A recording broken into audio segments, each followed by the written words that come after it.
હરણી lake zone દુર્ઘટનાને આજે પ્રથમ વાર્ષિક પુણ્યતિથિ નિમિત્તે પરિવારજનોને ન્યાય અપાવવા વડોદરા શહેર કોંગ્રેસ સમિતિ દ્વારા પદયાત્રા કાઢી ન્યાય યાત્રાનું આયોજન કરવામાં આવ્યું હતું।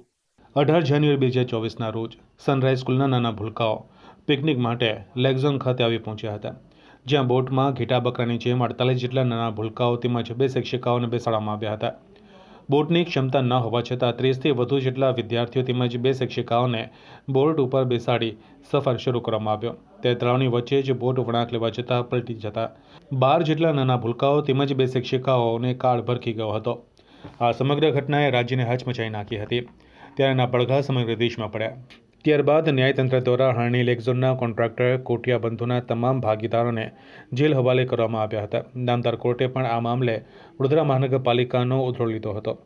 હાલના બોટકાંડના તમામ આરોપીઓ જામીન પર મુક્ત થયા છે, તેમજ પીડિત પરિવારના લોકોને રાજ્ય સરકાર દ્વારા પણ 4 લાખનું વળતર આપવાની ઘોષણા કરવામાં આવી હતી। ત્યારે પાલિકા તંત્ર દ્વારા પણ હરણી લેક ઝોન મામલે બેદરકારી દાખવવાના મામલે કાર્યપાલક ઇજનેર રાજેશ ચૌહાણના પેન્શનમાંથી 5000 રૂપિયા કાપવામાં આવશે તેવો નિર્ણય લીધો હતો, જ્યારે પરિવારજનોનો આક્રંદ યથાવત જોવા મળી રહ્યો છે। ગુનેગારોને સખતમાં સખત સજા થાય તેમજ પરિવારજનોને યોગ્ય વળતર મળે તેવી માંગણી સાથે વડોદરા શહેર કોંગ્રેસ સમિતિ દ્વારા હરણી લેક ઝોનથી વડોદરા મહાનગરપાલિકાની વડી કચેરી ખાતે ન્યાય યાત્રાનું આયોજન કરવામાં આવ્યું હતું, જેમાં પીડિત પરિવારના સભ્યો પણ જોડાયા હતા।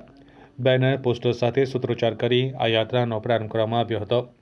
હરણી બોટકાંડમાં મૃત્યુ પામેલા 12 નિર્દોષ બાળકો અને 2 શિક્ષકોની વાર્ષિક પુણ્યતિથિના ઉપલક્ષે પીડિત પરિવારને ન્યાય આપવાની માંગ અને ભ્રષ્ટાચારી દોષિતોને જેલ ભેગા કરવાની માંગ સાથે વડોદરા શહેર કોંગ્રેસ દ્વારા હરણી તળાવથી માર્કેટ 4 રસ્તા સુધી પદયાત્રા સાથે ન્યાય યાત્રાનું આયોજન કરવામાં આવ્યું હતું, જેમાં વડોદરા શહેર કોંગ્રેસના સમિતિ અધ્યક્ષ ઋત્વિજ જોશી, મ્યુનિસિપલ કાઉન્સિલર પુષ્પાબેન વાઘેલા, વિપક્ષના નેતા પૂર્વ મંત્રી ભીખાભાઈ રબારી તથા વડોદરા શહેર કોંગ્રેસ સમિતિના પૂર્વ મહામંત્રી અમિત ઘોટીકા તથા યુથ કોંગ્રેસના નેતા તથા કાર્યકર્તાઓ વિશેષ ઉપસ્થિત રહ્યા હતા। અરે એ તો શરમ આવી જોઈએ। આ કોર્પોરેશનના અધિકારીઓને પણ, મ્યુનિસિપલ કમિશનર હોય કે બધાને શરમ આવી જોઈએ। 5000 રૂપિયાનો દંડ, અરે એને જેલના સળિયા પાછળ રહેવું જોઈએ। એ હત્યારો છે એ અધિકારી, જે મેયર હતા એ પણ હત્યારા છે, જે મ્યુનિસિપલ કમિશનર, કારણ કે આ લોકોએ મિલીભગતના કારણે આવા બોગસ કોન્ટ્રાક્ટરોને કોન્ટ્રાક્ટ મળે છે અને નિર્દોષ બાળકો જીવ ગુમાવે છે। દુઃખ થાય છે અમને, આજે દુઃખની લાગણી વ્યક્ત કરી રહ્યા છે।